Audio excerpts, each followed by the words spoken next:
So, how you keep authority when capability is distributed? Last time we ended up with something simple but uncomfortable. What once capability lives outside through specialist firms, platforms, AI, the advantage is no longer having talent. It's how you design the system that it brings it together. Today, I want to make it practical for you. It's not a buzzword at all, and operating design.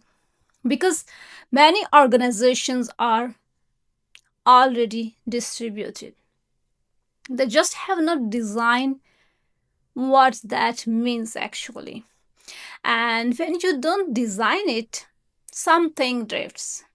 Decision authority drifts, standards drift, accountability blurs, learning lives, and over time, identity weakens. So, this episode is about one thing: how you distribute execution without outsourcing judgment, and why that matters for you as a leader, as a founder. Let's move towards orchestration. It's simply the system that answers five questions consistently: what work stays inside and why, what moves outside and under what conditions, who decides trade offs, speed versus quality, cost versus risk, how is quality judged and accepted, how does learning stay inside even if execution happens outside. If you don't answer these, the organization still answers them, just late and inconsistently. That's when you see fragmentation. HR managing employees, procurement managing vendors, IT managing tools, business managing delivery, risk appearing only after something breaks. The ecosystem already exists. The question is whether it is designed. Why this matters? No. Distributed capability is not a theory anymore, because now you also have internal teams, external providers, independent talent pools. Now you have AI embedded in your workflows. So this is a workforce ecosystem now, not a workforce mix, an ecosystem. And ecosystems are interdependent systems. They require coordination, not just optimism. Upside is real, then speed, specialization, flexibility, scalable digital capacity. But so are the risks that we can't ignore. In the beginning, coordination cost increases before it decreases. Signals of skills might be mistaken for capability. Accountability gets blurred across boundaries. IP and security exposure rise. And the most dangerous one, internal judgment weakens if the hardest work keeps happening only outside. Here, mature leadership doesn't dismiss these as resistance. What to do here now? Treat them as design constraints. So, what do serious organizations actually design? If we strip this down, orchestration is not a policy, it's a small architecture of mechanisms that must exist together. Allocation logic: you need a rule for sourcing capability, not who is available, but what source is appropriate for this kind of work. A simple design logic can be keep inside judgment heavy, high consequence, identity defining work. And for example, externally bounded execution, search capacity, niche depth funded by repetition, and use AI to scale analysis and execution steps, but keep accountability human. This is leadership capability. This is not just staffing administration. That's really important to understand. Then there are decision rights. This is where authority stays clear. You are not keeping everything inside. You are keeping architectural ownership inside. This means clarity who decides. Scope changes, quality thresholds, timeline trade offs, acceptable risk, escalation triggers. What happens when this is not explicit? Then people escalate to protect themselves. Speed collapses, trust errors, clarity prevents defensive behavior. Then standards and expectance. External capability can deliver faster, but done becomes negotiable unless you define acceptance. OECD's work on skills shows something important that I always talk about. The ability to present a skill can diverge from the ability to perform it well.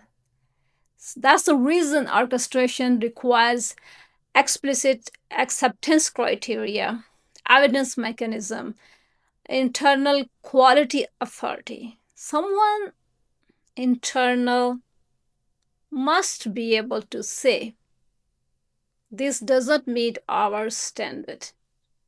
Not emotionally, architecturally. Then there are integration rules, distributed execution fails in predictable ways. Outputs don't integrate. Integration is not in meetings. It's the rules like head of criteria, documentation standards, operational ownership after delivery, sport expectations, and incident processes. So here, ecosystems fail when interdependencies are left to goodwill. The answer is design. Design replaces goodwill. Then learning loops. This is where most organizations quietly weaken. If external partners repeatedly hand us the hardest problems, internal teams lose exposure. Over time, judgment thins. So you design learning back in internal postmortems, capture decision, rationales, pattern libraries, shadowing on high stakes work, capability, uplift embedded in engagements. Then this is not nice to have. It's how you protect competence while distributing execution, where AI fits without pretending its own judgment. AI changes execution economies dramatically, but it doesn't remove governance. NIST is clear on this. AI risk management is about accountability and lifecycle governance. What can be here a practical, simple rule? AI can recommend, AI can generate, AI can automate. But accountability remains human owned. Not because we distrust AI, because leadership responsibility cannot be delegated. The trust layer most leaders underestimate. As capability spreads across platforms and external pools, this is no longer about only delivery, it's about fairness, transparency, and duty of care that we can't ignore here. The World Economic Forum has already addressed this in its principles for platform work.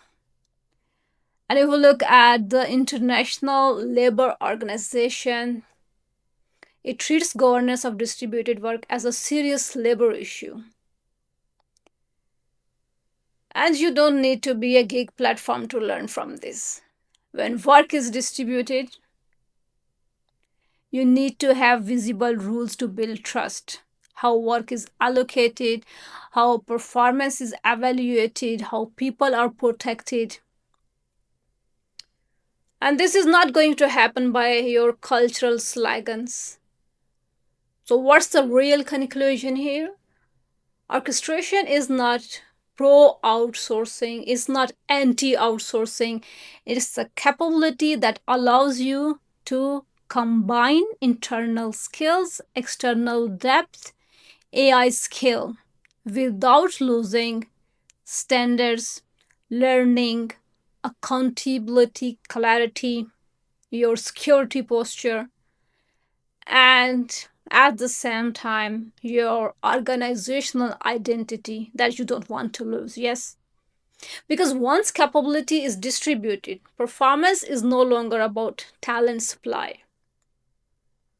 What it is about, your operating design. And that's the shift we need to understand as an organization. Where we go next, if execution is distributed and authority remains inside, how do you manage performance and development fairly, especially for top performance? How do you avoid visibility bias, overload, political opportunity allocation? That I will bring in next episode. That's all for today. And we will discuss there how performance and development with poles era can look like, what breaks, what must be redesigned so performance stays real. So if you have any question regarding orchestration, why I talk about it, how it can help you in this era where you need to combine your external, internal, and AI capabilities in a way that it creates leverage for you. Feel free to reach me out, and thank you for listening.